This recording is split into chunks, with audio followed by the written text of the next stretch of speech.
வாழ்ந்தார். மன்னர் பிசாஜானா, அற்பமானவர்கள் மட்டுமே பழத்திற்கான ஆசையால் தூண்டப்படுகிறார்கள் என்று கூறினார். அவரது வார்த்தைகள் ஒரு சவால் போல காற்றில் தொங்கிக் கொண்டிருந்தன. கேட்கும் அனைவருக்கும் நடவடிக்கைக்கான அழைப்புராஜாவின் வார்த்தைகளை சிந்திக்கையில் பீஷ்மரின் கண்கள் சுருங்கின. தியாகங்களில் மதுமீன் தேன் மற்றும் ஏச்சியை பயன்படுத்துவது வேதங்களால் அங்கீகரிக்கப்படவில்லை என்பதை அவர் அறிந்திருந்தார். மாறாக அது பெருமை, தீர்ப்பின் பிழை மற்றும் மாயை ஆகியவற்றிலிருந்து எழுந்தது. அவை அனைத்தையும் விழுங்க அச்சுறுத்தும் தீமைகள். ஞானமான வயதான போர்வீரர் ஒவ்வொரு தியாகத்திலும் விஷ்ணுவின் இருப்பை பற்றி பேசிய பண்டைய ஞானத்தையும் இணக்கமான பயசருடன் காணிக்கைகளை வழங்குவதன் முக்கியத்துவத்தையும் நினைவு கூர்ந்தார். இந்த துரதிருஷ்டவசமான நாளில் சூரியன் அஸ்தமிக்க தொடங்கிய போது விசாத்யானா மன்னர் தனது மகன் யுதிஷ்டிரிடம் திரும்பி தனது எஞ்சிய நாட்களில் அவரை தொந்தரவு செய்யும் ஒரு கேள்வியை கேட்டார். மற்றவர்களுக்கு தீங்கு விளைவிக்கும் ஆசையிலிருந்து விடுபட்ட ஒருவர் எப்படி அவர்களின் உடலை உயிருடன் வைத்திருக்க முடியும்? இளவரசர் குழப்பமடைந்தார். எப்படி பதிலளிப்பது என்று தெரியவில்லை. பீஷ்மரின் குரல் ஒரு வாள் போல அமைதியை வெட்டியது. அதன் விளிம்பில் ஞானம் கூர்மையாக இருந்தது. ஒருவர் தகுதியை பெற்று ஒருவரை போல நடந்து கொள்ள வேண்டும். ஒரு கொந்தளிப்பான சகாப்தத்தின் மத்தியில் பாண்டவ சகோதரர்களில் மூத்தவரான யுதிஷ்டிரர் தனது மதிப்பிற்குரிய பேரன் பீஷ்மரிடம் வழிகாட்டுதல் கோரினார். இளவரசர் ஒரு தார்மீக சங்கடத்தால் சூழப்பட்டார். இது அவரது இருப்பின் கட்டமைப்பை சோதிக்கும் ஒரு புத்திசாலி மற்றும் அறிவாளியான மனிதர். தவதன அந்திராசரின் மகன் சிராதரின் தனது சொந்த மனைவியை கொல்லுமாறு தனது தந்தையால் கட்டளையிடப்பட்டார். ஆனால் சிராகரின் இயல்பு என்னவென்றால் அவர் முதலில் விளைவுகளை பற்றி சிந்திக்காமல் அத்தகைய கொடூரமான செயலை செய்ய தன்னால் முடியாது. யுதிஷ்டிரர் சிரகரினின் கதையை நினைவு கூர்ந்த போது பீஷ்மர் தந்தை வழி கடமை மற்றும் தாய் வழி அன்பின் சிக்கல்களை அவிழ்க்கும் ஒரு கதையை நெசவு செய்ய தொடங்கினார். அவர் செயல்படுவதற்கு நீண்ட காலத்திற்கு முன்பே பிரதிபலிக்கும் மனிதர் இருமுறை ஆசீர்வதிக்கப்பட்டவர் என்று பீஷ்மர் பண்டைய முனிவர்களின் ஞானத்தை எதிரொலிக்கிறார். சிரகரினின் இக்கட்டான நிலைமை பலருக்கு தொடர்புபடுத்தக்கூடிய ஒன்றாக இருந்தது. அவரது தந்தையின் கட்டளை அவை அவரது சொந்த தார்மீக திசைகாட்டிக்கு முரணாக அமைத்தது. இது ஒரு மகன் சந்தேகத்திற்கு இடமின்றி அவரது ஐயாவுக்கு கீழ்ப்படிய வேண்டும் என்று கட்டளையிட்டது. இருப்பினும் அவருக்கு உயிரை கொடுத்து அவரது கருப்பையில் வளர்த்த தனது தாய் அவர் எவ்வாறு கொல்ல முடியும்? இந்த முடிவின் இடைமேறு மலையின் நசுக்கும் சக்தியைப் போல சிரகரின் மீது விழுந்தது. பீமர் பேசுகையில் யுதிஷ்டிரனின் கண்கள் புரிதலுடன் விரிவடைந்தது. சிரகரினில் அவர் தனது சொந்த போராட்டங்களின் பிரதிபலிப்பை கண்டார். ஏனென்றால் அவரும் தனது சொந்த வாழ்க்கையில் இதே போன்ற சங்கடங்களை எதிர்கொண்டார். இளவரசர் தனது தந்தை மற்றும் தாய் இருவருக்கும் நன்றி செலுத்த கடமைப்பட்டிருப்பதை அறிந்திருந்தார். அவர் தனக்கு உயிரை கொடுத்து உலகின் வழிகளை கற்பித்தார். பீஷ்மர் தொடர்ந்தார். எல்லா உணவுப் பொருட்களையும் வேதங்களிலுள்ள அறிவுறுத்தல்களையும் உலரத்தை பற்றிய மற்ற எல்லா அறிவையும் வழங்குபவர். ஐயா மதம், ஐயா சொர்க்கம், ஐயா மிக உயர்ந்த தவம். அவரது வார்த்தைகள் மரியாதையுடன் சொட்டுகின்றன. ஒரு மனிதனை விட ஒரு தெய்வத்தை பற்றி பேசுவது போலாயினும் கூட தாய்க்கும் குழந்தைக்கும் இடையிலான புனிதமான பிணைப்பை பீஷ்மர் ஒப்புக்கொண்டார். தாய் ஒருவரின் சொந்த உடல் என்று அவர் கூறினார். அவரது குரல் உணர்ச்சிகளால் நிரம்பியது. தனது தாயை கொல்லும் புத்திசாலித்தனமான மனிதர் யாருடைய கவனிப்பு மட்டுமே அவரது சொந்த தலை உலர்ந்த சுரை கால் போல தெரு பக்கத்தில் படுத்துக்கொள்ள யுதிஷ்டிரர் அதை கேட்டவுடன் அவர் உலகை ஒரு புதிய வெளிச்சத்தில் பார்க்க தொடங்கினார். பெற்றோருக்கும் குழந்தைக்கும் இடையிலான உறவு ஆஸ்பர கடமைகளில் ஒன்றாகும் என்பதை அவர் உணர்ந்தார். ஒவ்வொரு தரப்பினரும் அன்பும் மரியாதையும் கொண்ட கடமைகளால் பிணைக்கப்பட்டுள்ளனர். இளவரசர் தனது தந்தை அல்லது தாய் மீதான தனது பொறுப்புகளை தவிர்க்க முடியாது என்பதை அறிந்திருந்தார். ஏனெனில் அவர்கள் அவருக்கு வாழ்க்கையை வழங்கினர். மேலும் உலகின் வழிகளை அவருக்கு கற்பித்தன. தெளிவான இந்த தருணத்தில் வாழ்க்கையின் சிக்கல்களை தழுவுவதே உண்மையான ஞானம் என்பதை யுதிஷ்டிரர் புரிந்து கொண்டார். ஒரு குழப்பமான கூட்டத்தின் மத்தியில் நீதிமானான மன்னன் யுதிஷ்டிரர் தனது மதிப்பிற்குரிய பேரன் பீஷ்மரிடம் ஒரு ஆழமான கேள்வியை எழுப்பினார். நீதிக்கும் இரக்கத்துக்கும் இடையிலான நுட்பமான சமநிலையை வழியாடத்தி ஒரு மன்னன் யாருக்கும் தீங்கு விளைவிக்காமல் தனது குடிமக்களை எவ்வாறு பாதுகாக்க முடியும் என்று கேட்டார். பீஷ்மர் தனது முகத்தில் ஞானத்தை பொறித்தபடி, நீதிமானான மன்னன் தீவு சேனலின் பண்டைய கதையையும் இளவரசர் சதியவருடனான அவரது உரையாடலையும் விவரிக்கத் தொடங்கினார். இளவரசர் அவர்களின் விவாதத்தின் போக்கை மாற்றும் வார்த்தைகளை பேசினார்.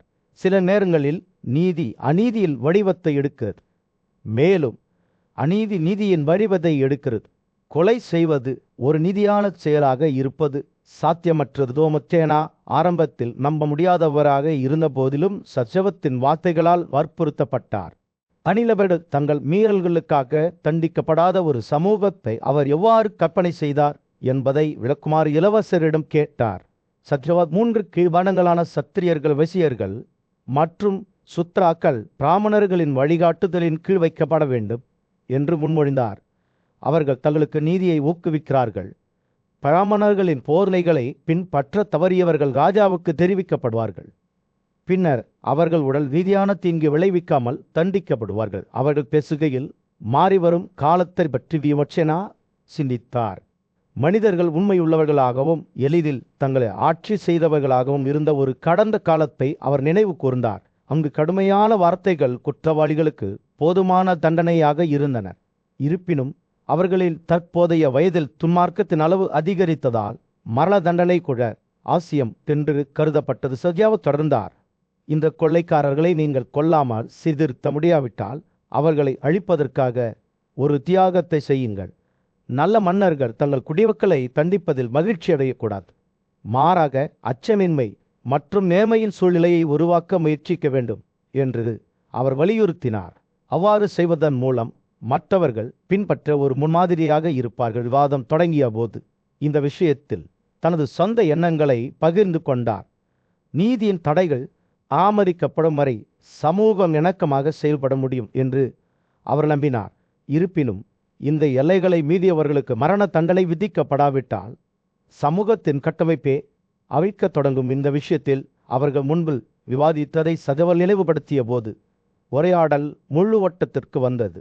மற்றவர்களை ஆள முயற்சிக்கும் முன் நல மன்னர்கள் தங்களை எவ்வாறு கட்டுப்படுத்திக் கொள்ள வேண்டும் என்பதையும், குற்றம் மற்றும் அதன் விளைவுகளை கவனமாக பரிசீலித்த பின்னரே தண்டனை வழங்கப்பட வேண்டும் என்பதையும் அவர் பேசினார். இந்த பண்டைய கதையில் காலமற்ற ஞானத்தை நாம் காண்கிறோம். நீதிக்கும் இரக்கத்திற்கும் இடையிலான சமநிலை அங்கு. தண்டனை என்பது ஒரு முடிவு அல்ல, மாறாக சமூக நல்லிணக்கத்தை பேணுவதற்கான ஒரு வழிமுறையாகும். பீஷ்மரின் பாயணத்தை யுதிஷ்டிரர் உன்னிப்பாக கேட்டபோது அவர் தனது சொந்த ஆட்சிக்கான அவர்களின் வார்த்தைகளின் தாக்கங்களை சிந்தித்திருக்கலாம். வியூமாட்டுகளை வழிநடத்திய அதே சமநிலை மற்றும் ஞானத்துடன் ஆட்சி செய்ய முயன்றார். ஹஸ்தினாபுர ராஜ்யத்தின் மீது சூரியன் அஸ்தமித்து பரபரப்பான தெருக்களில் ஒரு சூடான ஆரஞ்சுல ஒளியை செலுத்தியது. பாண்டவ சகோதரர்களில் மூத்தவரான யுதிஷ்டிரர் தனது புத்திசாலித்தனமான மற்றும் மரியாதைக்குரிய தாத்தா பீஷ்மரின் காலடியில் அமர்ந்தார். இளம் இளவரசர் வாழ்க்கையின் ஒவ்வொரு அம்சத்தையும் வழிநடத்திய பண்டைய இந்த பாரம்பரியமான தமத்தின் சிக்கல்களை பற்றி சிந்தித்து வந்தாவாட்டி என்றார். யுதிஷ்டிரர் நன்கு அறியப்பட்ட 6 பண்புகளுக்கு வழிவகுக்கும் யோக பாதையை பற்றி நீங்கள் எனக்கு கற்றுக் கொடுத்தீர்கள். ஆனால் சொல்லுங்கள், இன்பம் மற்றும் விடுதலை ஆகிய இரண்டிற்கும் வழிவகுக்கும் மதத்தின் தன்மை என்ன? இந்த 2 பாதைகளில் எது சிறந்தது? பீஷ்மர் புல்லரித்தார். அவரது கண்கள் ஞானத்தால் மின்னின. 2 கடமைகளும் மிகவும் ஆசீர்வதிக்கப்பட்டவை என்று அவர் கூறினார். 2ஐயும் நிறைவேற்றுவது மிகவும் கடினம், ஆனால் 2ம் உயர்ந்த பலன்களுக்கு வழிவகுக்கிறது. இந்த 2 கடமைகளின் அதிகாரம் குறித்து, அவற்றின் உண்மையான முக்கியத்துவம் குறித்த உங்கள் சந்தேகங்களை நீக்கியதற்காக நான் இப்போது உங்களிடம் சொற்பொழிவு செய்வேன். பீஷ்மர் பேசத் தொடங்கிய போது பண்டைய ஞானத்தின் நூல்களை ஒன்றாக நெசவு செய்து ஒரு திரைச்சிலை போல ஒரு கதை வெளிப்பட்டது. நாகுஷா மன்னரின் கைகளில் படுகொலை செய்ய விதிக்கப்பட்ட ஒரு பசுவை எதிர்கொண்ட புகழ்பெற்ற முனிவரான கபிலாவின் கதையை அவர் கூறினார். கபிலாவின் வார்த்தைகள் ஒரு கோடை நாளில் ஒரு மென்மையான காற்றைப் போல இருந்தன. ஐயோ வேதங்களே என்று அவர் ஆச்சரியப்பட்டார். வேதங்கள் தகுதியானவை என்றால் இந்த பிற கடமைகள் எங்கிருந்து வந்தன? அனைத்து உயிரினங்களுக்கும் தீங்கு விளைவிக்காதவை சிவின் வடிவத்தில் நுழைன்ற ஞானிதிசி சுமாரஸ்மி பதிலளித்தார். தவத்திற்கு அர்ப்பணிக்கப்பட்டவர்கள் மற்றும் புத்திசாலித்தனத்துடன் கூடியவர்கள் வேதங்களின் கட்டளைகளை கடவுளின் வார்த்தைகளாக கருதுகிறார்கள். அவை உன்னதமானவின் வார்த்தைகளாக இருக்கும்போது வேதங்களின் உள்ளடக்கங்களை பற்றி யாரில் சொல்ல முடியும்? கபிலாவின் பதில் ஒரு எளிமையான தைலம் போல இருந்தது. நான் வேதங்களை கண்டிக்கவில்லை. அவற்றை இழிவுபடுத்தும் வரையில் நான் எதுவும் சொல்ல விரும்பவில்லை. வெவ்வேறு வாழ்க்கை முறைகளுக்கு விதிக்கப்பட்டுள்ள வெவ்வேறு கடமைகள் அனைத்தும் ஒரே முடிவுக்கு வழிவகுக்கின்றன. பிஸ்மார்க் தனது சொற்பொழிவை தொடர்ந்தபோது கதை ஆழமடைந்தது. வேத பாரம்பரியத்திற்குள் தியாகத்தின் நுணுக்கங்களையும் அதன் இடத்தையும் வெளிப்படுத்தியது. சுமாராஸ்வி தியாகத்தின் 17 உறுப்புகளை பற்றி பேசினார். தெளிவான வெண்ணெய், பால், தயிர், சாணம், தோல், முடி, கொம்புகள், குழம்புகள் மற்றும் பழிவை சடங்குகளை ஒன்றாக நிலையில் திரிந்த பொருட்கள் தியாகம் செய்வதற்காக உருவாக்கப்பட்டவை என்று சுமாராஸ்வி கூறினார். இதனால் தான் பண்டைய கால மனிதர்கள் அனைவரும் தியாகங்களை செய்வதில் தங்களை ஈடுபடுத்திக் கொண்டனர். மேலும் பலிகளை செய்பவர்கள் பிணைப்பு அல்லது வெகுமதியை எதிர்பார்க்காமல் எந்த உயிரினத்தையும் காயப்படுத்தவோ அல்லது எதற்கும் விரோதம் காட்டவோ மாட்டார்கள். இந்த வழியில் பீஷ்மரின் வார்த்தைகள் தர்க்கத்தின் ஆதையில் யுதிஷ்டிரரை வழிநடத்தி ஞானத்தின் வளமான திரைச்சீலை ஒன்றிணையின. ஒரு அமைதியான காட்டில் கபிலன் தன்னை சுற்றி கூடியிருந்த முனிவர்களின் கூட்டத்தில் உரையாற்றும் போது ஞானத்தால் பிரகாசிக்கும் கண்களுடன் உயரமாக நின்றார். இதோ என்று அவர் கூறினார், உலக ஆசைகளின் விரைவான இயல்பு செயல்களின் மூலம் அடையக்கூடிய அனைத்தும் தற்காலிகமானவை மற்றும் தற்காலிகமானவை இருப்பிலும் அறிவின் பாதையின் மூலம் சுய கட்டுப்பாட்டையும் அமைதியையும் ஏற்றுக்கொண்டவர்கள் எதிர்ப்புகளின் செல்வாக்கை மீறியுள்ளனர். அவர்கள் தேவையின் அடிமைத்தனத்திலிருந்து விடுபட்டு ஞானத்தை கொண்டுள்ளனர். இந்த கூட்டத்தில் வாழ்க்கையின் மர்மங்களை பற்றிய நுண்ணறிவுக்கு பெயர் பெற்ற முனிவரான சுமாராஸ்வி இருந்தார். கபிலாவின் வார்த்தைகளுக்கு பதிலளிக்கும் வகையில் அவர் எழுந்தார். உண்மையில் இது மிக உயர்ந்த பொருள் என்றால் அதன் சாத்திய கூறுகளை ஆராய்வோம். வீட்டு வாழ்க்கை முறை இல்லாமல் வேறு எந்த பாதையும் சாத்தியமில்லை. அனைத்து உயிரினங்களும் வாழ்வாதாரத்திற்காக தங்கள் தாய்மார்களை நம்பியிருப்பதைப் போலவே மற்ற 3 வாழ்க்கை முறைகளும் வீட்டு வாழ்வை நம்பியுள்ளன. வீட்டு வாழ்வை நடத்தும் வீட்டுக்காரர் தியாகங்களை செய்கிறார் மற்றும் தவம் செய்கிறார். மேலும் இந்த செயல்களின் மூலம் தான் ஒருவர் விடுதலையை அடைய முடியும். கபிலன் சுமாராஸ்வியின் வார்த்தைகளை கவனமாக கேட்டார். அவரது வெளிப்பாடு சிந்தனைக்குரியது. பின்னர் அவர் பதிலளித்தார், செயல்கள் கட்டாயமாக இருந்தால் புத்திசாலி மனிதனுக்கு பல்வேறு சடங்குகள் உள்ளன. தஷா, பௌர்ணமாசா, அதிவோக்தா மற்றும் சதுர்மஸ்யா அவற்றின் செயல்திறனில் நித்திய தகுதி உள்ளது. அப்படியானால் சந்நியாசா வாழ்க்கை முறையை ஏற்றுக்கொண்டவர்கள் ஏன் அனைத்து செயல்களிலிருந்தும் விலகி இருக்கிறார்கள்? பிரம்மாவை அறிவதன் மூலமே அவர்கள் கடவுள்கள், முனிவர்கள் மற்றும் பிரிக்கு கொடுத்த கடன்களை அடைப்பதில் வெற்றி பெறுகிறார்கள். கலந்துரையாடல் தொடர்ந்தபோது கபிலர் சுய கட்டுப்பாட்டின் முக்கியத்துவத்தை வலியுறுத்தினார். ஒருவர் தனது கதவுகளை கட்டுக்குள் வைத்திருக்க முயற்சிக்க வேண்டும். பேச்சு உறுப்பு வயிறு மற்றும் இந்த உறுப்பு ஒருவர் அகடைகளுடன் சூதாடக்கூடாது. மற்றொருவருக்கு சொந்தமானதை பயன்படுத்தக்கூடாது. இழிவான பிறப்பு கொண்ட ஒரு நபரின் தியாகத்திற்கு ஒருவர் உதவக்கூடாது. கோபத்திற்கு வழிவிடக்கூடாது. மற்றொருவரை கைகளாலும் கால்களாலும் அடிக்கக்கூடாது. சுமாராஸ்வி சம்மதத்துடன் தலையசைத்தார். அவரது கண்கள் புரிதலுடன் பிரகாசிக்கின்றன. இந்த வழியில் தன்னை நடத்துவதன் மூலம் ஒருவரின் பேச்சு உறுப்பு நன்கு கட்டுப்படுத்தப்படும். ஒருவர் உணவை தவிர்க்கவோ அதிகமாக சாப்பிடவோ கூடாது. ஒருவர் பேராசையை கைவிட்டு நல்லவர்களின் தோழமையை தேட வேண்டும். அவ்வாறு செய்வதன் மூலம் ஒருவர் தனது வயிற்றை குறிக்கும் கதவை ஒழுங்காக கட்டுப்படுத்துவதில் வெற்றி பெறுகிறார். கபிலனும் சுமாராஸ்வியும் அளித்த ஞானத்தை உள்வாங்கிக் கொண்டு முனிவர்களின் கூட்டம் ஒரு கணம் சிந்தனையுடன் அமைதியாக அமர்ந்தது. செயல்கள், அறிவு மற்றும் சுய கட்டுப்பாடு ஆகியவற்றுக்கு இடையிலான உறவை ஆராய்ந்து அவர்கள் இருப்பின் இதயத்தை ஆராய்ந்தனர் என்பது தெளிவாக தெரிந்தது. சூரியன் அடிவானத்திற்கு கீழே மூழ்கிய போது காடுகளின் மீது ஒரு சூடான ஆரஞ்சு பிரகாசத்தை செலுத்தியது. முனிவர்கள் சிதறினர். ஒவ்வொருவரும் வாழ்க்கையின் மர்மங்களை பற்றிய ஆழமான புரிதலை எடுத்துச் சென்றனர். நட்சத்திரங்கள் வரத் தொடங்கியதும் பண்டைய இந்தியாவின் புனித பாரம்பரியத்தில் மரியாதைக்குரிய முனிவரான கபிலர் தனது சீடர்களுக்கு ஆழ்ந்த ஞானத்தை வழங்கினார். சத்தியத்தை தேடுபவர்கள் அனைவருக்கும் இறுதி வழிகாட்டியாக கருதப்பட்ட வேதங்களின் அதிகாரத்தை உறுதிப்படுத்துவதன் மூலம் அவர் தொடங்கினார். கபிலரின் கூற்றுப்படி இந்த வேதங்கள் ஒருபோதும் யாராலும் புறக்கணிக்கப்படவில்லை அல்லது அவமதிக்கப்படவில்லை. அனைத்து இருப்புக்கும் அடிப்படையாக இருக்கும் தெய்வீக கோட்பாடான பிரம்மாவின் கருத்தை கபிலர் பின்னர் விரிவாக விளக்கினார். பிரம்மாவின் 2 அம்சங்கள் உள்ளன என்று அவர் விளக்கினார். ஒன்று ஒளியால் குறிக்கப்படுகிறது, மற்றொன்று உயர்ந்தது. இது கர்வமான மற்றும் மனித புரிதலுக்கு அப்பாற்பட்டது.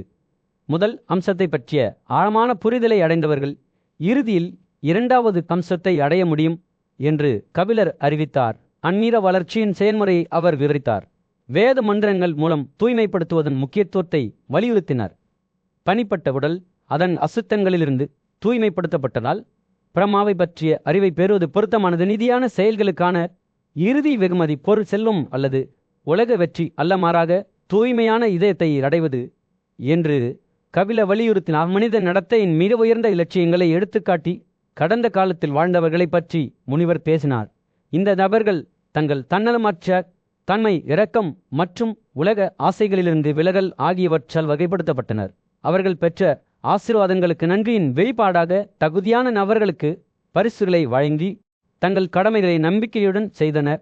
இந்த மனிதர்கள் பரிபூரண நேர்மை, மனநிறைவு மற்றும் அறிவின் ஊதியை கொண்டவர்கள் என்று கபிலர் விவரித்தார். அவர்களின் வாழ்க்கை விளக்குகளைப் போல பிரகாசித்தது, மற்றவர்கள் பின்பற்றுவதற்கான பாதையை உலை செய்தது. இந்த நபர்கள் மதிக்கப்படுவது மட்டுமல்லாமல் தெய்வீக கொள்கையின் வெளிப்பாடுகளாகவும் கருதப்பட்டனர். கபிலர் தனது போதனைகளை பற்றி தொடர்ந்து விளக்கிய போது அனைத்து பூமிக்குரிய ஆசைகளையும் கடந்து பிரம்மாவுடன் ஒற்றுமை நிலையை அடைவதே இறுதி இலக்கு என்று அவர் விளக்கினார். ஆன்மீக வளர்ச்சியின் செயல்முறை படிப்படியான சுத்திகரிப்பு என்று அவர் விவரித்தார், அங்கு தனிநபரின் செயல்களும் எண்ணங்களும் இறுதியில் எல்லையற்ற பிரபஞ்சத்தில் ஒன்றிணைக்கும் வரை மிகவும் சுத்திகரிக்கப்படுகின்றன. முனிவர் பின்னர் 4 வாழ்க்கை முறைகளை பற்றி பேசினார். வீட்டுக்காடு, சந்நியாசரர் மற்றும் பிரம்மச்சாரியா. இந்த பாதைகள் ஒவ்வொன்றும் அர்ப்பணிப்பு மற்றும் நேர்மையுடன் பின்பற்றப்படும் போது பிரம்மாவுடன் ஒற்றுமை நிலைக்கு வழிவகுக்கும். இந்த நிலையை அடைந்தவர்கள் இனி கர்மவிதிகளால் பிணைக்கப்படுவதில்லை, ஏனெனில் தெய்வீக கொள்கையின் மீதான பக்தியின் மூலம் அவர்களின் செயல்கள் சுத்திகரிக்கப்பட்டுள்ளன என்று கபிலர் வலியுறுத்தினார். முடிவில் கபிலாவின் போதனைகள் மனித ஆற்றலை பற்றிய ஆழமான பார்வையை வழங்கின. அங்கு தனிநபர்கள் தங்கள் வரம்புகளை தாண்டி எல்லையற்றவருடன் ஒன்றிணைய முடியும். அவர் காலமற்ற ஞானத்தை வழங்கினார்.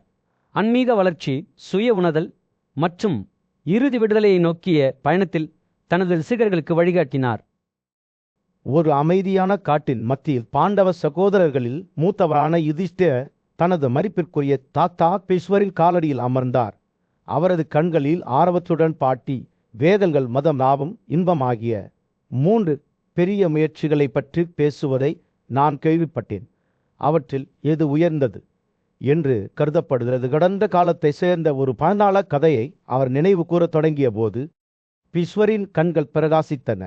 கடவுள்களுக்கு அருகாமையில் வாழ்ந்த ஒரு ஒளிமையான நேரமான குந்தராராவை பற்றி அவர் பேசினார். ஏழை ஆனால் நல்லொழுக்கத்திற்கான ஆசையால் உண்டப்பட்ட ஒரு பிராமணர் குந்ததாராவின் தயவை நாடினார். பிராமணர் வழிபாடு மற்றும் தவத்தின் மூலம் செல்வத்தை பெற முயன்றார், ஆனால் இறுதியில் தோல்வி அடைந்தார். அவர் தனது அடுத்த நகர்வை பற்றி சிந்தித்தபோது குந்ததார தனக்கு முன்னால் நிற்பதை பிராமணர் கண்டார். அவரது இதயம் பக்தியால் நிரம்பியது. இது நிச்சயமாக எனக்கு செழிப்பை தரும் என்று பெருமிதத்துடன் கூறினார். பிராமணர் மிகச்சிறந்த துவன்கள், வாசலை, திரவியங்கள் மற்றும் மலர்களின் மாலைகளை பயன்படுத்தி குந்ததாராவை வழிபட்டார். குந்ததாரா பிராமணரின் பக்தியை கண்டு மகிழ்ச்சி அடைந்து ஞானத்தின் வார்த்தைகளை பேசினார். அவர் பிராமணரிடம் நன்றியற்ற தன்மை என்பது மன்னிப்பு இல்லாத பாவம் என்றும், அதே நேரத்தில் எதிர்பார்ப்பு அநீதியை வளர்க்கிறது என்றும், பொறாமையிலிருந்து கோபம் உருவாகிறது என்றும், வஞ்சகத்திலிருந்து மாறி எழுகிறது என்றும் கூறினார். பின்னர் மேகம் மறைந்து விட்டது. பிராமணர் தனது வார்த்தைகளை சிந்திக்க விட்டுவிட்டது. இரவு வந்தபோது குந்ததாராவின் ஆற்றலால் நிரப்பப்பட்ட குசா புல் படுக்கையில் பிராமணர் படுத்திருந்தார். அவர் ஒரு கனவை கண்டார். அதில் அவர் உயர்ந்த ஆன்மீக தெய்வமான மணிபத்ராவை கண்டார். நல்ல செயல்களால் சம்பாதித்தவர்களுக்கு வரங்களை வழங்கினார். கடவுள்கள் மனிதர்களுக்கு ராஜ்யங்களையும் செல்வங்களையும் வழங்கின. அதே நேரத்தில் அவர்கள் நல்லொழுக்கத்திலிருந்து வீழ்ந்தபோது அவற்றை எடுத்துச் சென்றனர். இன்னும் மேக வடிவில் இருந்த குன்னதரா மணிபக்தாவை அணுகி அவரது அர்ப்பணிப்புள்ள வணக்கத்தாருக்கு ஒரு வரம் கோரினார். அவர் செல்வம் அல்லது பொருள் உடைமைகளை கோரவில்லை. மாறாக பிராமணர் நல்லொழுக்கம் உள்ளவராக இருக்க வேண்டும் என்று கேட்டார். நல்லொழுக்கத்தின் பலன்கள் இறையாண்மையையும் மகிழ்ச்சியையும் கொண்டு வரும் என்று கூறி மணிபக்தா இந்த விருப்பத்தை வழங்கினார். பிராமணன் தன்னை சுற்றி வெண்மையான துணிகள் சிதறி கிடப்பதைக் கண்டார். அவற்றின் மதிப்பால் ஈர்க்கப்படாமல் அவர் உலகத்தின் மீது வெறுப்பு அதிகரித்து வருவதை உணர்ந்தார். தன்னை போன்ற நல்லொழுக்கத்திற்கு அர்ப்பணிப்புள்ள ஒருவர் கூட அவர் செய்த நல்ல செயல்களை பாராட்ட முடியாவிட்டால் வேறு யார் செய்வார்கள் என்பதை அவர் உணர்ந்தார். பிராமணர் உலகத்தை கைவிட்டு நீதியான வாழ்க்கையை வாழ காடுகளுக்குள் நுழைய முடிவு செய்தார். குந்ததாராவின் ஆசீர்வாதத்தின் வழிகாட்டுதலிற்கு பிராமணர் பழங்கள் மற்றும் வேர்களை நம்பி தனது பயணத்தை தொடங்கினார். படிப்படியாக அவர் இந்த வாழ்வாதாரத்தை கைவிட்டு இலைகளில் வாழத் தொடங்கினார். பின்னர் தண்ணீர் மட்டுமே அவரது வலிமை ஒருபோதும் மாறவில்லை. பல ஆண்டுகளுக்கு பிறகு அவர் ஆன்மீக பார்வையை பெற்றார். இந்த புதிய நுண்ணறிவுடன் அவர் யதார்த்தத்தின் உண்மையான தன்மையை கண்டார். குந்ததாரா மீண்டும் ஒரு முறை அவருக்கு முன் தோன்றினார். நல்லொழுக்கத்திற்கு புகழ்பெற்ற ஒரு ராஜ்யத்தின் இதயத்தில் சச்சேத் என்ற பிராமணர் வாழ்ந்தார். விஷ்ணுவின் நினைவாக தனது தவங்கள் மற்றும் தியாகங்களுக்கு ஆழ்ந்த அர்ப்பணிப்பு கொண்ட ஒரு அர்ப்பணிப்புள்ள மனிதர். அவரது உணவில் சுவைக்கு விரும்பத்தகாத அசப்பான மூலிகைகளான சியாமகா, சூரியபடி மற்றும் சுவசலா ஆகியவை இருந்தன. இருப்பினும் அவர் தனது துறவி நடைமுறைகளால் அவற்றுடன் பழகிவிட்டார். சச்சாவின் மனைவி புஷ்கரதாரிணி மிகுந்த நல்லொழுக்கமும் இரக்கமும் கொண்ட ஒரு பெண்மணி. கடுமையான சபதங்களை கடைபிடிப்பதன் மூலம் அவர் தன்னை தளர்த்தி கொண்டார். ஆனால் அவரது கணவர் கொடூரமான தியாகங்களுக்கு அடிமையாக இருந்த போதிலும் அவர் தனது பக்தியில் உறுதியாக இருந்தார். ஒரு தியாகத்தை செய்ய சச்சாவுடன் சேர அழைக்கப்பட்ட போது அவரது கோபத்திற்கு அஞ்சி அவர் தயக்கத்துடன் ஒப்புக்கொண்டார். அவர்கள் சடலுக்கு தயாராகி கொண்டிருந்த போது அவர்களின் பக்கத்து வீட்டுக்காரலான சுத்த வம்சத்தைச் சேர்ந்த பர்னாதா மான் வடிவில் அவர்களுக்கு முன் தோன்றினார். அவர் சச்சாவிடம் வெளிப்படையான முறையில் பேசினார். அது குறைபாடற்ற முறையில் செய்யப்படாவிட்டால், தேவையான அனைத்து வந்திரன்கள் மற்றும் சடங்குகளுடன் முழுமையாக செய்யப்படாவிட்டால் தொடர்ந்து பலியிட வேண்டாம் என்று எச்சரித்தார். மான் சச்சாவை கொண்டு துண்டுகளாக வெட்டும்படி கெஞ்சினார். இருப்பினும் சூரிய வட்டின் தலைமை தெய்வமான சாவித்ரி தனது உருவக வடிவத்தில் தோன்றிய போது சச்சா தனது விருப்பத்தை நிறைவேற்ற வேண்டும் என்று வலியுறுத்தினார். ஆனால் சச்சா மறுத்துவிட்டார். அருகில் வாழ்ந்த மானுக்கு தீங்கு விளைவிக்க விரும்பவில்லை. தெய்வம் பின்னர் தியாகத்திலிருந்து விலகினார். உலகத்தை கண்காணிக்கவும் சடங்கில் ஏதேனும் குறைபாடுகளை தவிர்க்கவும் விரும்பினார். தடையின்றி மான் பர்னாதா திரும்பி வந்து சச்சாவை கொல்லுமாறு மீண்டும் ஒரு முறை கெஞ்சினார். இந்த முறை அவர் அவ்வாறு செய்வதன் மூலம் அவர் ஒரு நீதியான முடிவை அடைவார் என்றும் சச்சா அந்நீத பார்வையை வழங்குவார் என்றும் உறுதியளித்தார். அவர்கள் உரையாடும் போது தருணமைவானாக தனது இருப்பை வெளிப்படுத்தினார். சச்சாவை ரட்சிப்பை நோக்கி வழிநடத்தின. ஆதர்மம் சத்தியாவுக்கு அறிவுரை கூறி பலியின் கட்டளைகள் உயிரினங்களுக்கு தீங்கு விளைவிப்பதை அனுமதிக்கவில்லை என்று கூறினார். பிராமணரின் மனம் படுகொலை செய்வதற்கான வாய்ப்பான் மேகமூட்டமாக வளர்ந்தது. இதன் விளைவாக அவரது தவங்கள் பெரிதும் குறைந்து விட்டன. தருணம் பின்னர் தனது உண்மையான வடிவத்தை ஏற்றுக்கொண்டு கொடுமையிலிருந்து விடுபட்ட ஒரு புதிய தியாகத்தை செய்ய சச்சாவுக்கு உதவியது. நல்லொழுக்கத்திற்கான இந்த புதுப்பிக்கப்பட்ட அர்ப்பணிப்பின் மூலம் சச்ச இறுதியில் தனது மனைவி புஷ்கரதாரிணி பரிந்து கொண்ட மனநிலையை அடைந்தார். காயத்திலிருந்து விலகி இருப்பது முழுமையான மற்றும் அலனளிக்கும் பாதையாக வெளிப்பட்டது. அதே நேரத்தில் கொடுமையின் மதம் சொர்க்கத்திற்கு வழிவகுத்தாலும் அதன் சொந்த வரம்புகளை கொண்டிருந்தது. இறுதியில் தர்மம் சத்தியத்தின் உண்மையான பாதை பிரமாவின் போதனைகளின் சாராம்சம் இரக்கம் மற்றும் அகிம்சை என்று அறிவித்தது. இந்த கதை முடிவுக்கு வந்தபோது ஆன்மீக வளர்ச்சியை பின்தொடர்வதில் கூட பக்திக்கும் கொடுமைக்கும் இடையே ஒரு நுண்ணிய கோடு இருந்தது என்பது தெளிவாகியது. இயற்கையுடன் இணக்கமாக வாழ்வதன் முக்கியத்துவத்தையும் அனைத்து உயிர்களையும் மதிப்பதையும் நினைவூட்டும் வகையில் சத்யாவின் பயணம் செயல்பட்டது. ஒரு பிரமாண்டமான கூட்டத்தின் மத்தியில் மன்னர் யுதிஷ்டிரர் மதிப்புக்குரிய முனிவரும் போர்வீரருமான பீஷ்மரிடம் ஒரு ஆழமான கேள்வியை முன்வைத்தார். ஒரு மனிதன் எந்த வழியில் பாவம் செய்கிறான் என்று அவர் கேட்டார்.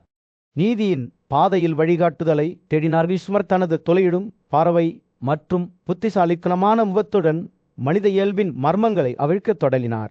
இது அனைத்தும் புலனுணர்வுடன் தொடங்குகிறது என்று அவர் விளக்கினார். வடிவம், சுவை, வாசனை, ஒளி மற்றும் தொடுதல் ஆகிய 5 புலன்களின் பொருள்களை ஒருவர் சந்திக்கும் போது ஆசை உள்ளே கிளறுகிறது. மேலும் நாம் விரும்புவதை பெறவும் விரும்பத்தகாததை தவிர்க்கவும் முயற்சிக்கும் போது இணைப்பு எழுகிறது. நமது ஆசைகள் தீவிரமடைவதால் நமது பற்றுதல்களும் வெறுப்புகளும் கூட தேராசை, பிழை மற்றும் பாசாங்குத்தனத்தால் மனம் மூடப்படுகிறது. நாம் நல்லொழுக்கத்துடன் செயல்படுவதாக ஆசாங்கு செய்கிறோம், ஆனால் உண்மையில் செல்வத்தையும் உடைமைகளையும் குறிக்க மட்டுமே விரும்புகிறோம். உலகப் பொருட்களின் மீதான இந்த பற்றுதல் எவ்வாறு பாவத்திற்கு வழிவகுக்கும் என்பதை பீஷ்மர் விவரித்தபடி யுதிஷ்டிரர் கவனமாக கேட்டார். 3 வரையான பாவங்களை கவனியுங்கள் என்று பீஷ்மர் தனது குரலில் உறுதியாக கூறினார். நலம் விரும்பிகள் மற்றும் தானிகளின் எச்சரிக்கைகள் இருந்த போதிலும் நாங்கள் சிந்திக்கிறோம், பேசுகிறோம், பாவ நோக்கங்களுடன் செயல்படுகிறோம். இந்த தீமைகளுக்கு ஒருவர் அடிபணியும் போது இதே போன்ற விருப்பங்களை பகிர்ந்து கொள்பவர்களும் நண்பர்களாக மாறலாம்.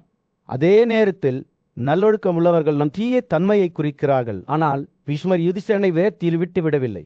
அவர் ஒரு மாறுபட்ட பாதையை வெளிப்படுத்தினார். வீதியின் பாதை ஒரு நேர்மையான நபர் மற்றவரின் நன்மையை தேடுகிறார். அவ்வாறு செய்வதன் மூலம் அவர்களின் சொந்த நல்வாழ்வை அடைகிறார். அனைவருக்கும் பயனளிக்கும் நல்லொழுக்கங்களை வளர்ப்பதன் மூலம் அவர்கள் மிகுந்த மகிழ்ச்சியான நிலையை அடைகிறார்கள். பீஷ்மர் இந்த உன்னதமான பாதையில் யுதிஷ்டிரரை தொடர்ந்து வழிநடத்தினார். யார் புத்திசாலி, உண்மையான மகிழ்ச்சி மற்றும் துக்கம் என்ன என்பதை புரிந்து கொள்வதில் திறமையானவர், நல்லதை பற்றி பயபக்தியுள்ளவர், நல்லொழுக்கத்தின் பாதையில் முன்னேறுவார். ஒருவர் நல்லொழுக்க பழக்கங்களை வளர்த்து ஒத்த எண்ணம் கொண்ட நபர்களுடன் தன்னை சுற்றி வரும்போது அவர்களின் மனம் நீதி மீது மோகம் கொள்கிறது. நீதி வழிகளில் சம்பாதித்தால் மட்டுமே ஒரு நீதிமான் செல்வத்தை விரும்புகிறார் என்பதை பீஷ்மர் விவரித்தபடி யுதிஷ்டிரர் கவனமாக கேட்டார். அவர்கள் செய்யும் அனைத்தையும் தகுதியை வளர்த்துக் கொள்கிறார்கள். உண்மையான மகிழ்ச்சியை கொண்டு வரும் நல்லொழுக்கங்களின் வேர்களை நீர்ப்பாசனம் செய்கிறார்கள். இந்த வழியில் ஒருவர் நல்ல நண்பர்களையும் செல்வத்தையும் குழந்தைகளையும் பெறுகிறார். இந்த வாழ்க்கையிலும் அடுத்த வாழ்க்கையிலும் மகிழ்ச்சி அனுபவிக்கிறார். பீஷ்மரின் வார்த்தைகள் யுதிஷ்டிரனை ஆழமான புரிதலுக்கு அழைத்து சென்றன. நீதியின் கனியாக நல்லொழுக்கத்தின் முக்கியத்துவத்தை அவர் புரிந்து கொண்டார். நீடித்த நிறைவை கொண்டு வரும் உலக ஆசைகள் மீறி தேர்ச்சி இருப்பினும் இந்த உணர்த்துடன் கூட ஒருவர் தங்கள் சாதனைகளில் மனநிறைவு கொள்ளக்கூடாது என்று பீஷ்மர் எச்சரித்தார். அதற்கு பதிலாக அவர்கள் அறிவின் கண்ணால் வழிநடத்தப்படும் துறவரம்காக பாடுபட வேண்டும். யுதிஷ்டிரரின் புரிதல் ஆழமடைந்த போது உலக இன்பங்களுடனான பிழைப்பு எவ்வாறு துன்பத்திற்கு வழிவகுக்கும் என்பதை அவர் கண்டார். ஆசையிலிருந்து தன்னை விடுவித்துக் கொள்வதன் மூலம் உண்மையான சுதந்திரம் வருகிறது என்பதை அவர் கற்றுக்கொண்டார். இருப்பினும் இது கைவிடுவதை குறிக்காது. சூரியன் ராஜ்யத்தின் மேல் அஸ்தமித்து பரபரப்பான தெருக்களில் ஒரு சுடான் ஆரஞ்சு ஒளியை வீசிக் கொண்டிருந்தது. பாண்டவர்களில் மூத்தவரான யுதிஷ்டிரர் ஆன்மீக விடுதலையின் பாதையில் வழிகாட்டுவதற்காக தனது ஞானமான தாத்தா பீஷ்மரின் காலடியில் அமர்ந்தார். பாட்டி என்றார். யுதிஷ்டிரர், ஒருவர் விடுதலையை அடைவதற்கான வழிகளை பற்றி நீங்கள் பேசியிருக்கிறீர்கள். இந்த முறைகளை பற்றி மேலும் அறிய விரும்புகிறேன். யுதிஷ்டிரரின் அறிவுக்கான ஆர்வத்தால் மகிழ்ச்சி அடைந்த பீஷ்மர் புன்னகைத்தார். ஏய் என் மகமே, விடுதலையின் பாதை நேரடியானது அல்ல. அதற்கு மிகுந்த ஒழுக்கமும் சுய கட்டுப்பாட்டும் தேவை. ஒருவர் முதலில் தூய்மை மற்றும் ஞானத்தின் சாராம்சமான செவ்வாவின் தரத்தை வளர்த்து கொள்ள வேண்டும் என்று அவர் தொடங்கினார். பீஷ்மர் நிறுத்தி தொடர்வதற்கு முன்பு தனது எண்ணங்களை சேகரித்தார். ஒருவர் எல்லா நோக்கங்களையும் ஆசைகளையும் கைவிட்டு மன்னிப்பையும் கடைபிடிக்க வேண்டும். தூக்கத்தை வென்று கவனத்தை வளர்ப்பதன் மூலம் ஒருவர் பயத்தை தடுக்க முடியும். மேலும் ஆன்மாவை பற்றி சிந்திப்பதன் மூலம் ஒருவர் சுவாசத்தை கூட வெல்ல முடியும். யுதிஷ்டிரர் கவனமாக கேட்டார். அவரது கண்கள் புரிதலால் பிரகாசித்தன. பீஷ்மர் பொறுமையால் ஆசை, வெறுப்பு மற்றும் காமம் அகற்றப்பட வேண்டும் என்றும் அதே நேரத்தில் பிழைகள், அறியாமை மற்றும் சந்தேகங்கள் சத்தியத்தை படிப்பதன் மூலம் வெல்லப்பட வேண்டும் என்றும் விளக்கினார். அறிவை பின்தொடர்வது முரட்டுத்தனத்தை தவிர்ப்பதற்கும் ஆர்வம் இல்லாத விஷயங்களை பற்றிய விசாரணைக்கும் ஆசியம் சூரியன் அடிவானத்திற்கு கீழே மூழ்கிய போது பீஷ்மரின் வார்த்தைகள் யுதிஷ்டிரின் மனதில் ஒரு தெளிவான உருவத்தை வரைந்தன. அவர் தன்னை இரக்கம் காட்டுவதையும் அக்கிரமத்தை வெல்வதையும் எல்லா உயிரினங்களையும் இரக்கத்துடன் நடத்துவதன் மூலம் நல்லொழுக்கத்தை பெறுவதையும் கண்டார். இளம் இளவரசர் தனது இதயம் ஒரு நோக்க உணர்வுடன் வீங்குவதை உணர்ந்தார். அவர் இந்த குணங்களை தனக்குள் வளர்த்து கொள்ள முயற்சிக்க வேண்டும் என்பதை அறிந்திருந்தார். பீஷ்மரின் வார்த்தைகள் ஒரு நதியைப் போல தொடர்ந்து பாய்ந்து ஆன்மீக வளர்ச்சியின் சிக்கல்களின் வழியாக யுதிஷ்டிரரை வழிநடத்தின. புத்திசாலியான மனிதர் பாசத்தை கைவிட வேண்டும், பீஷ்மர் கூறினார். இந்த உலகில் உள்ள அனைத்தும் தற்காலிகமானவை என்பதை நினைவில் கொள்ளுங்கள். அவர் யோகாவை பயிற்சி செய்வதன் மூலம் பசியை கட்டுப்படுத்த வேண்டும். மேலும் மனநிறைவை வளர்த்து கொள்வதன் மூலம் சுய முக்கியத்துவத்தில் அனைத்து யோசனைகளையும் விலக்கி வைக்க வேண்டும். இரவு வானத்தில் நட்சத்திரங்கள் பிரகாசிக்க தொடங்கிய போது யுதிஷ்டிரர் தமக்குள் அமைதி நிலவுவதை உணர்ந்தார். தனக்கு நிறைய வேலைகள் உள்ளன என்பதை அவர் அறிந்திருந்தார். ஆனால் பீஷ்மரின் வழிகாட்டுதலால் விடுதலைக்கான தனது பாதையில் எந்த தடையையும் சமாளிக்க முடியும் என்று அவர் நம்பினார். அப்போதுதான் படைப்பின் இயல்பை பற்றி ஆழமான விவாதத்தில் ஈடுபட்ட 2 ஞான முனிவர்களான நாரதர் மற்றும் அசிதா தேவலா ஆகியோரின் கதையை பீஷ்மர் கூறினார். பிரபஞ்சத்தின் மர்மங்களை புரிந்து கொள்ள முயன்ற அனைத்து உயிரினங்களின் தோற்றம் மற்றும் அழிவு பற்றி நாரதர் தேவலரிடம் கேட்டார். அசிதா தேவலா புன்னகைத்தார். அவரது கண்கள் ஞானத்தால் மின்னின. உன்னதமான ஆன்மா 5 மகத்தான சாரங்களிலிருந்து அனைத்து உயிரினங்களையும் உருவாக்குகிறது என்று அவர் விளக்கினார். இவை நீர், விண்வெளி, பூமி, காற்றில் தஸ்தில புறகாற்றியத்தின் மீது சூரியன் அஸ்தமிக்கும் போது யுதிஷ்டிரனின் கண்கள் அவரது தோழர்கள் மீது விழுந்தன. அவர்களின் செயல்களின் எடை எந்த நேரத்திலும் வெடிக்கும் என்று அச்சுறுத்தும் ஒரு இருண்ட மேகத்தைப் போல காற்றில் கனமாக தொங்கிக் கொண்டிருந்தது. அவர் பேசும்போது அவரது குரல் நடுங்கியது. நாம் கொடூரமானவர்களாகவும் பாவமுள்ளவர்களாகவும் இருக்கிறோம். ஐயோ, நாம் சகோதரர்களையும் பிரபுக்களையும் பேரன்களையும் உறவினர்களையும் நண்பர்களையும் மகன்களையும் கொன்றுவிட்டோம். பேரனே, செல்வத்திற்கான இந்த தாகத்தை எவ்வாறு அகற்றுவது? ஐயோ, அந்த தாகத்தின் மூலம் நாம் பல செயல்களை செய்துவிட்டோம். பீஷ்மரின் புத்திசாலித்தனமான கண்கள் இரக்கத்துடனும் புரிதலுடனும் தனது பேரனை பார்த்தன. யுதிஷ்டிரர் வந்த குற்ற உணர்வின் வழியை அவர் அறிந்திருந்தார். இது அவர்களின் மனசாட்சிக்கு பெரும் சுமையாக இருந்தது. இது தொடர்பாக பீஷ்மர் தொடங்கினார். வித்தியாச ஆட்சியாளர் கேட்டுக்கொண்டிருந்த மாண்டரியரிடம் கூறியதை பற்றிய பழைய கதையை மேற்கோள் காட்டுகிறார். காட்சி மிதிலா ராஜ்யத்திற்கு மாற்றப்பட்டது. அங்கு வித்தியாசர்களின் புத்திசாலித்தனமான மற்றும் நியாயமான ஆட்சியாளர் சிந்தனையான அமைதியில் அமர்ந்திருந்தார். மாண்டவியரிடம் பேசும்போது அவரது வார்த்தைகள் ஞானத்துடன் சொட்டாக இருந்தன. என்னிடம் இந்த உலகில் எதுவும் இல்லை, ஆனாலும் நான் மிகுந்த மகிழ்ச்சியுடன் வாழ்கிறேன். மிதிலா முழுவதும் ஒரு மோதலில் இருந்தால் என்னுடைய எதுவும் ஏய்க்கப்படாது. அவர் நிறுத்தினார். துணைவுடன் மின்னும் கண்கள், உறுதியான உடைமைகள் எவ்வளவு மதிப்பு மிக்கவை! அறிவுள்ள மனிதர்களுக்கு துக்கத்தில் ஆதாரம். அதே நேரத்தில் சிறிய மதிப்புள்ள உடைமைகள் கூட முட்டாள்களை கவர்ந்திருக்கின்றன. மாண்டரியர் கவனமாக கேட்டு ஆட்சியாளரின் வார்த்தைகளின் ஞானத்தில் அவரது இதயம் குடித்தது. அவர் பேசும்போது புத்திசாலி மனிதர் தொடர்ந்தார். இங்கே எந்த மகிழ்ச்சியாக இருந்தாலும், ஆசையின் திருப்தியிலிருந்து பெறப்பட்டாலும், உயர்ந்த மதிப்புள்ள பரலோக மகிழ்ச்சி எதுவாக இருந்தாலும், ஆசையின் மொத்த மறைவை குறிக்கும் மகிழ்ச்சியின் 16வது பகுதி வரை கூட வர வேண்டாம். அவரது குரல் நம்பிக்கையுடன் உயர்ந்தது.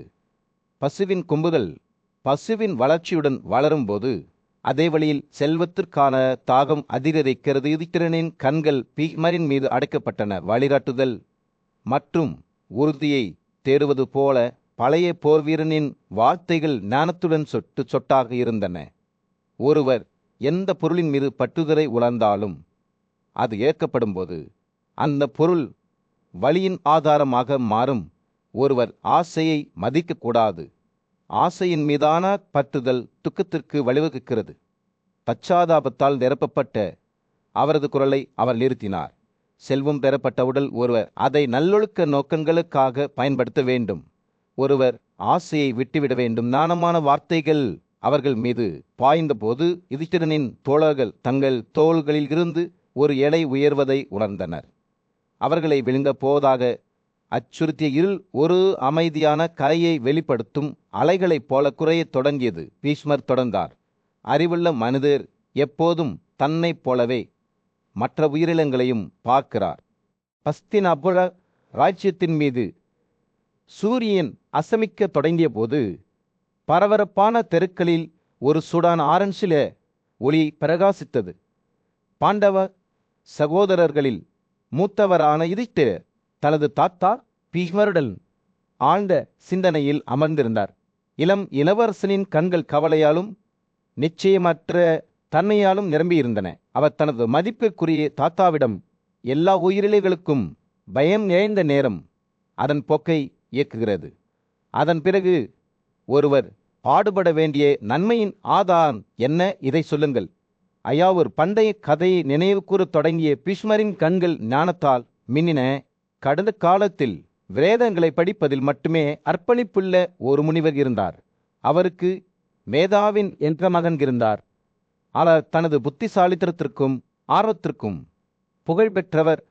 ஒரு நாள் மேதாவின் தனது தந்தையிடம் ஒரு கேள்வியுடன் சென்றார். அது அவர்களின் வாழ்க்கையை என்றென்றும் மாற்றும். இளம் மேதாவில் தனது தந்தையை உறுதியுடன் பார்த்தார்.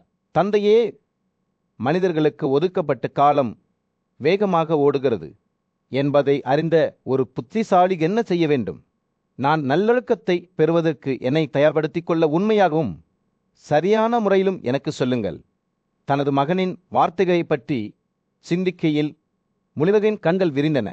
பின்னர் நம்பிக்கையுடன் பேசத் தொடங்கின. மேதாவின் என் மகனே, வாழ்நாள் முழுவதும் வேதங்களை படித்தும் பிரம்மச்சாரிகளின் கடமைகளை கடைபிடித்தும் நம் மூதாதையர்களை மீட்பதற்காக நீங்கள் சந்ததியை விரும்ப வேண்டும்.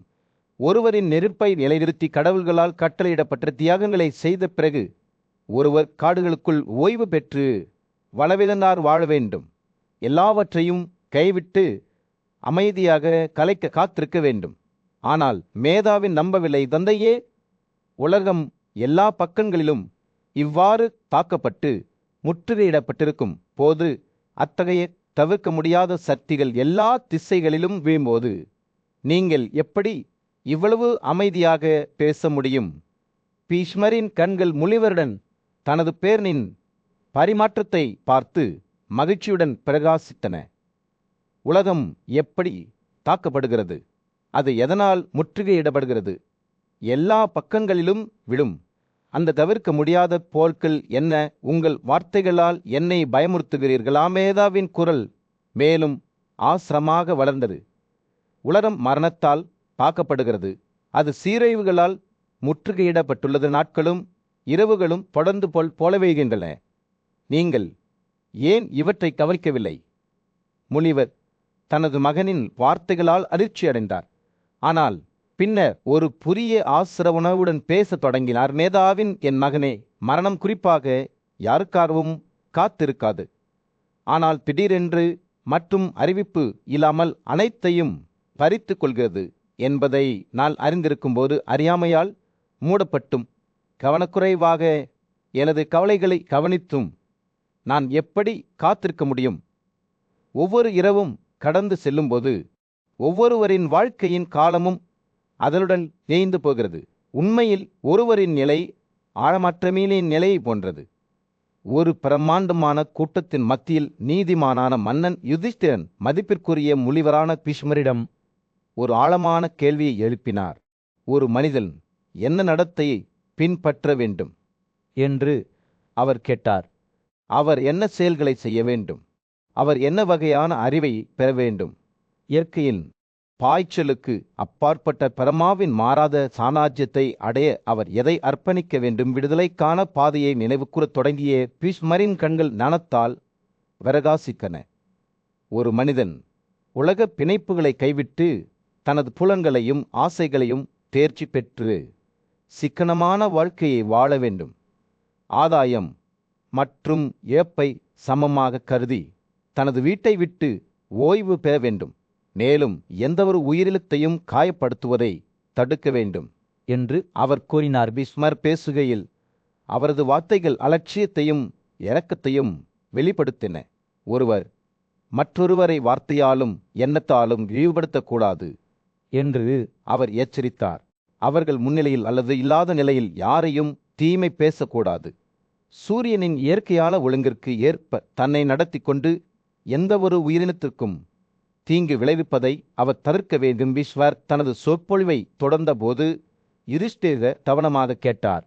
மற்றவர்களால் அசுத்தத்தால் சூழப்படும்போது ஒருவர் அசையாமல் இருக்க வேண்டும். அவர்களை உடன்படாத பேச்சில் உரையாற்றுவதை தவிர்க்க வேண்டும். ஒருவர் இரக்கமுள்ளவராகவும் மன்னிக்கக்கூடியவராகவும் அச்சமற்றவராகவும் சுய வளர்ச்சியிலிருந்து விடுபட்டவராகவும் இருக்க வேண்டும். முனிவர் பின்னர் இந்த பாதையின் நடைமுறை அம்சங்களை கோடிட்டு காட்டினார். ஒரு சந்நியாசி அடுப்பிலிருந்து புகை எழுவது நின்றுவிட்ட ஒரு வீட்டில் தனது பிச்சை கேட்க வேண்டும். உமேலியின் கம்பி அமைதியாக இருக்கும்போது அல்லது அனைத்து கைதிகளும் தங்கள் உணவை முடித்தவுடன் அவர் வாழ்வாதாரத்திற்கு தேவையானவற்றுடன் மட்டுமே திருப்தி அடைய வேண்டும். தனக்கு தேவையானதை விட அதிகமாக ஆசைப்படக்கூடாது. சந்நியாசினியின் வாழ்க்கையை பற்றி பேசும்போது பீஷ்மரின் வார்த்தைகள் தேன் போல சொற்றுகின்றன. அவர் தனக்கு முன் வைக்கப்பட்ட உணவில் தவறை காணவோ அதன் தகுதிகளை பாராட்டவோ கூடாது. அவர் மனித வசிப்பிடங்களிலிருந்து அகற்றப்பட்ட படுக்கையையும் இருக்கையையும் தேடி தனது உண்மையான தன்மையை மற்றவர்களுக்கு வெளிப்படுத்தாமல் வெறிச்சோடிய வீடுகளிலோ காடுகளிலோ குவைகளிலோ வசிக்க வேண்டும். பீஷ்மர் தனது போதனைகளை முடித்தவுடன் யுதிஷ்டிரரின் கண்கள் புரிதலுடன் பிரகாசித்தன. இந்த பாதையை ஆதரித்த கரிதா முனிவரும் துறவியின் வாழ்க்கையே விடுதலையை அடைவதற்கான வழி என்று அறிவித்தார்.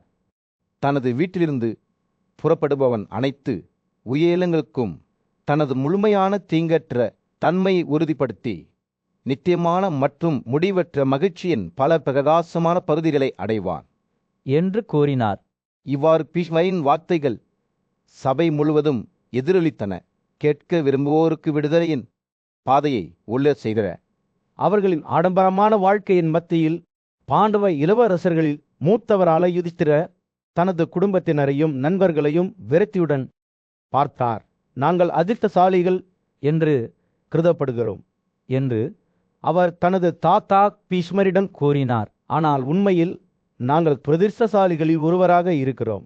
அரச குடும்பத்தில் பிறந்தாலும் அனைவராலும் மதிக்கப்பட்டாலும் நம் வாழ்க்கை துக்கத்தால் குறிக்கப்பட்டுள்ளது.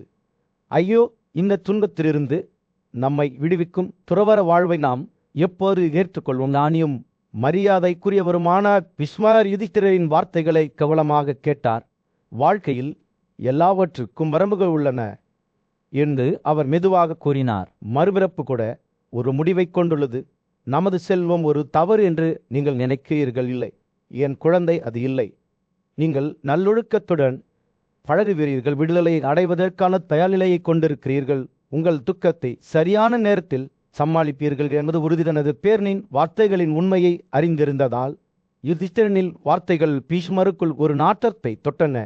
ஜீவன் அல்லது ஆன்மா அதன் சொந்த தகுதிகள் மற்றும் குறைபாடுகளில் ஆசிரியர் அல்ல, ஆனால் அதன் செயல்களிலிருந்து பிறந்த அறியாமையின் இருளால் சூழப்பட்டது. தூசியை சுமந்து செல்லும் காற்றைப் போல ஜீவன் ஒரு நிறத்தை எடுத்தது, கரை படிந்தது மற்றும் மாறுபட்டது. அவர்கள் பேசும்போது பீஷ்மர் ஒரு பண்டைய கதையை நினைவு கூர்ந்தார். அது அவர்களின் உரையாடலை வெளிச்சம் போட்டு காட்டும். ஒரு காலத்தில் சக்தி வாய்ந்த ஆட்சியாளராக இருந்த, ஆனால் இப்போது அவரது இறையாண்மையை இழந்த ஒரு தெய்வமான விரித்திரரை பற்றி அவர் யுதிஷ்டிரரிடம் கூறினார்.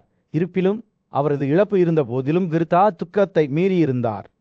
வாழ்க்கையின் விரைவான தன்மையையும் மறுபிறப்பின் தவிர்க்க முடியாத தன்மையையும் புரிந்து கொண்டார். வித்ராவின் கதை ஞானம் மற்றும் சுய விழிப்புணர்வு பற்றியது. உயிரினங்கள் பிறக்கின்றன, செல்கின்றன, அவற்றின் செயல்களால் பிணைக்கப்பட்டு பிறப்பு மற்றும் இறப்பு சுழற்சிகளை மீண்டும் மீண்டும் செய்கின்றன என்பதை அவர் உணர்ந்தார்.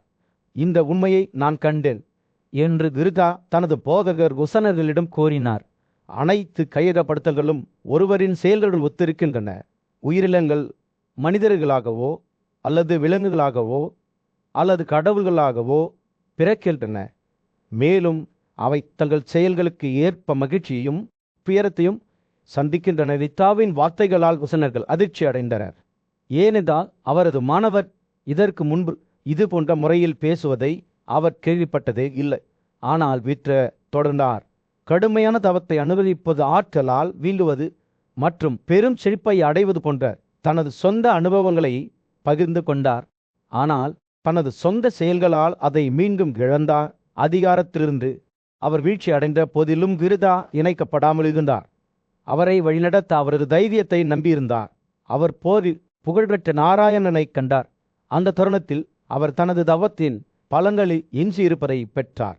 இந்த அனுபவமற்ற வெகுமதித்தான் ஓசாளர்களிடம் செயலின் அலங்களை பற்றி கேட்க விருத்தரை தூண்டியது. மனிதர்களின் எந்த வரிசை உயர்ந்த செழிப்பை நிறுவியுள்ளது என்று விருத்தா கேட்டார். மனப்புரிதலுக்கு அப்பாற்பட்ட ஒரு மண்டலத்தில் புகழ்பெற்ற முனிவரான ஒசனாக்கள் விஷ்ணுவின் மாட்சிமை முன் மரியாதையுடன் நின்றார். மனத்தாழ்மையுடனும் வயமிப்பொழும் தெய்வீகத்தின் நிலையற்ற மகத்துவத்தை பற்றி பேசத் தொடங்கினார். இந்த பூமியை தனது கைகளில் பிரபஞ்சத்துடன் வைத்திருக்கும் புகழ்பெற்ற மற்றும் வலிமையான நபரை நான் வணங்குகிறேன் என்று உசனாக்கள் அறிவித்தார். அவர்கள் உரையாடி கொண்டிருந்தபோது சனத்குமாரர் என்ற ஞானி முனிவர் வந்தார். அவரது பிரசன்னம் இருளில் ஒளியின் கலங்கரை விளக்கமாக இருந்தது. அசுரர்களின் இளவரச தனவாஸ் மற்றும் உசானர்கள் அவை அன்புடன் வரவேற்றனர். அவரது மகத்தான ஞானத்தை ஒப்புக்கொண்டனர். சனத்குமாரர் மரியாதைக்குரிய கூட்டத்தால் சூழப்பட்ட ஒரு வெளியுயர்ந்த இருக்கையில் அமர்ந்தார். விஷ்ணுவின் மகத்தான மகத்துவத்தை சனத்குமாரர் தானவர்களின் தலைவருடன் பகிர்ந்து கொள்ள வேண்டும் என்று ஒசாக்கள் கேட்டுக்கொண்டனர். முனிவரின் வார்த்தைகள் ஆழமான ஞானம் மற்றும் முக்கியத்துவத்தால் நிரம்பிய ஒரு நதியைப் போல பாய்ந்தன. கேளுங்கள் ஓ தைஜா, அவர் தொடங்கினார். முழு பிரபஞ்சமும் விஷ்ணுவின் மீது தங்கியுள்ளது. அவர் அனைத்து உயிரினங்களையும் உருவாக்கியவர், பராமரித்தவர் மற்றும் அழித்தவர். கால சுழற்சியில் அவர் எல்லாவற்றையும் விளக்கி அவற்றை மீண்டும் வெளிப்படுத்துகிறார். சனத்குமாரின் சொற்பொழிவு படைப்பின் சிக்கலான வலையை வெளிப்படுத்தியது. அங்கு விஷ்ணு மாறக்கூடியவராகவும் மாறாதவராகவும் வாழ்ந்தார். அவரது சாராம்சம் பன்முகத்தன்மை கொண்டது. பிரபஞ்சத்தை நிர்வகிக்கும் 11 மாற்றங்களுடன் விஷ்ணுவின் உடல் எவ்வாறு பல்வேறு பண்புகளால் ஆனது என்பதை முனிவர் விவரித்தார். அவரது கால்கள் பூமி, அவரது தலை சொர்க்கம் மற்றும் அவரது கைகள் அடிவானம். சனத்குமாரர் பேசுகையில் விஷ்ணுவின் பிரகாசத்திலிருந்து கிரகங்கள், நட்சத்திரங்கள் மற்றும் விண்மீன் குழுக்கள் தோன்றிய பிரபஞ்சத்தின் மர்மங்களை வெளிப்படுத்தினார். ராஜர்கள் தன்ஸ் மற்றும் சத்வா ஆகிய 3 பண்புகளும் விஷ்ணுவின் இயல்பின் ஒருங்கிணைந்த பகுதியாகும் என்று முனிவர் விளக்கினார். அனைத்து புனிதமான செயல்களின் இறுதி இலக்காக அவர் இருந்தார். அவை புரிந்து கொள்ள விரும்பியவர்களுக்கு வெகுமதி. சனத்குமாரர் தனது சொற்பொழிவை தொடர்ந்தார். உயிரினங்கள் தங்கள் செயல்களின் அடிப்படையில் மனதின் வெவ்வேறு நிலைகளை எவ்வாறு அடைந்தன என்பதை விவரித்தார். அனைத்து உயிரினங்களிலும் இருந்த ஒற்றுமை மற்றும் உண்மையான அறிவு இந்த ஒன்றோடொன்று இணைந்திருப்பதை எவ்வாறு வெளிப்படுத்தியது என்பதை பற்றி அவர் பேசினார். ஆத்மாவில் உள்ள வேதமானது பல்வேறு உயிரினங்களின் ஒற்றுமையை மதிக்கிறது என்று அவர் கூறினார். ஒரு உயிரினம் இந்த ஒற்றுமையை உணரும்போது அவர் பரமாவை அடைகிறார். சனத்குமாரின் வார்த்தைகள் ஒரு திரைச்சிலை போல வெளிப்பட்ட போது அவர் காலத்தின் மற்றும் படைப்பின் இரகசியங்களை சட்டசபையுடன் பகிர்ந்து கொண்டார். படைப்பின் காலமான ஒரு கல்பம் ஆயிரக்கணக்கான மில்லியன் ஆண்டுகள் எவ்வாறு நீடித்தது என்பதை அவர் விளக்கினார். ஏரிகள் வறண்டு போவதை முன்னிவர் ஒப்பிட்டார். இது ஒரு படைப்பின் மகத்தான காலத்தை எடுத்துக்காட்டுகிறது. தனது இறுதி வெளிப்பாட்டில் சனத்குமாரர் ராஜாக்கள் தமஸ் மற்றும் சவ்வாவின் கலவையிலிருந்து வெளிப்பட்ட 6 வண்ணங்களை பற்றி பேசினார். இந்த வண்ணங்கள் எவ்வாறு வெவ்வேறு நிலைகளை பிரதிநிதித்துவப்படுத்துகின்றன என்பதை அவர் விளக்கினார். வெள்ளை நிறம் அதன் பிணைப்பு மற்றும் விருப்பிலிருந்து சுதந்திரம் காரணமாக மிகவும் விரும்பத்தக்கது.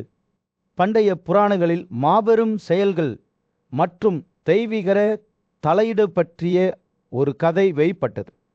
ஞானமும் ஆர்வமும் கொண்ட இளவரசரான யுதிஷ்டர் விஷ்ணுவுக்கு அளவிட முடியாத ஆற்றல் மற்றும் பக்தியில் அசுரரால விரித்திரரின் கலையை புரிந்து கொள்ள முயன்றார். மதிப்பிற்குரிய பேரன் பீஷ்மர் அவரது வழிகாட்டியாகவும் கதை சொல்பவராகவும் இருந்தார். உயரத்தில் 500 யோதனாக்களும் சுற்றளவில் 300 யோதனாக்களும் கொண்ட பிரமிக்க வைக்கும் விருத்திரத்தின் வடிவத்தை பிஷ்வர் விவரிக்கத் தொடங்கினார். தெய்வங்களில் தலைவரான இந்திரன் இந்த பயங்கரமான எதிரியை பார்த்தபோது அவர் தனது கீழ்முனைகளில் முடக்குவாதத்தை உணர்ந்தார். மேலும் பயத்தால் தாக்கப்பட்டார். கடவுள்களுக்கும் அசுரர்களுக்கும் இடையிலான போர் தொடங்கியது. இது வேலியை அச்சத்தால் நிரப்பியது. இந்திரனையும் வான சக்திகளையும் குழப்புவதற்கு விருத்தார் தனது மாய சக்திகளை பயன்படுத்தியதால் போர் மூண்டது. வசிஷ்ட முனிவர் தலையிட்டு புனித சோமனாக்களை அழைப்பதன் மூலம் இந்திரனை சுய நினைவுக்கு மீட்டெடுத்தார். கடவுளின் வலிமை புத்துயிர் பெற்றது.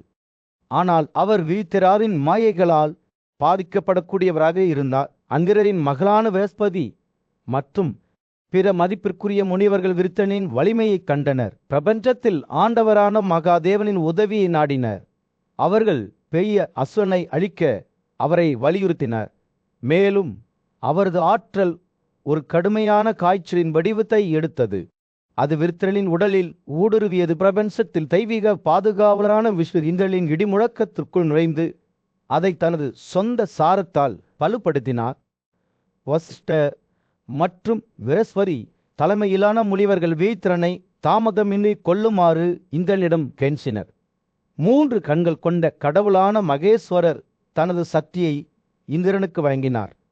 யோகாவின் உதவியுடன் தெய்வங்களில் தலைவரே அவரை கொல்லுங்கள் என்று கூறினார். மகாதேவர் மற்றும் விஷ்ணுவின் ஆசீர்வாதங்களுடன் இப்போது சக்தி வாய்ந்த இந்திரன், கடவுள்களில் முதன்மையானவரே, உமது கண்களுக்கு முன்பாக உமது கிருபையின் மூலம் விதியில் வெல்ல முடியாத மகனை என் இடிமுழக்கத்தால் கொல்லுவேன் என்று அறிவித்தார்.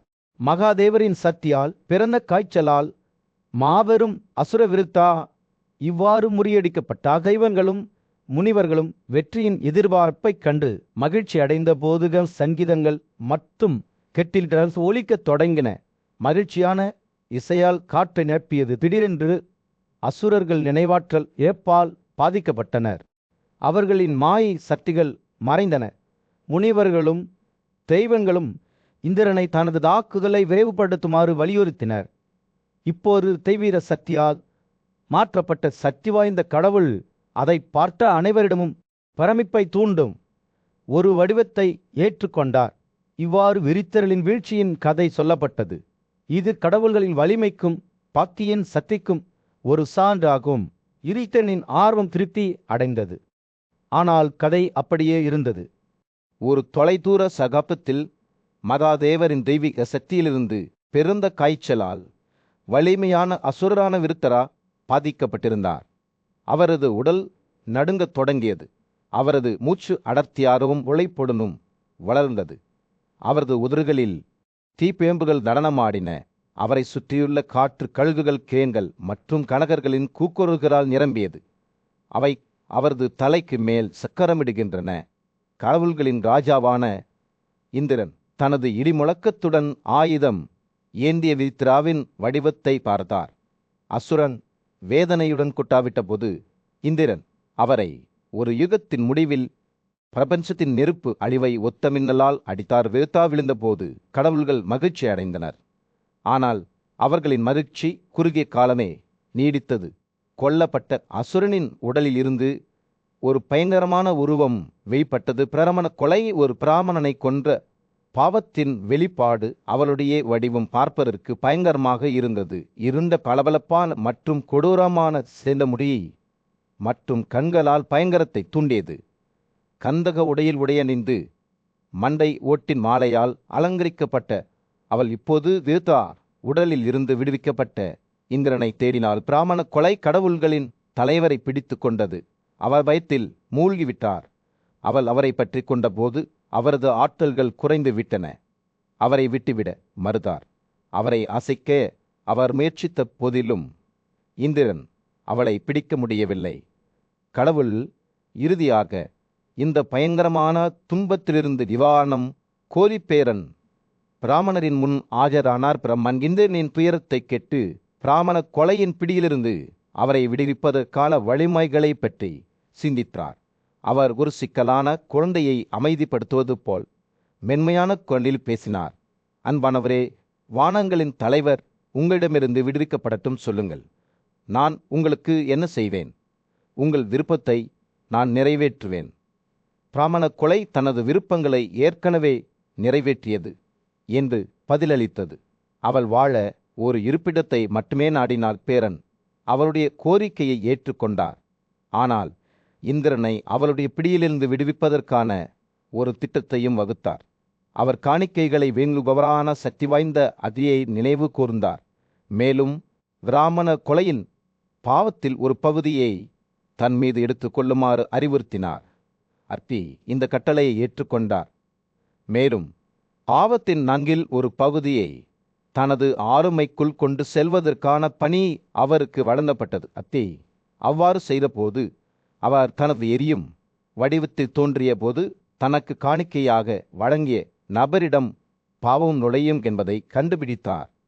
பிராமண கொலையின் பாவத்தின் மற்றொரு பகுதியை தங்களே எடுத்து கொள்ள மரங்கள், மூலிகைகள் மற்றும் புட்களை பேரன் வரவழைத்தார்.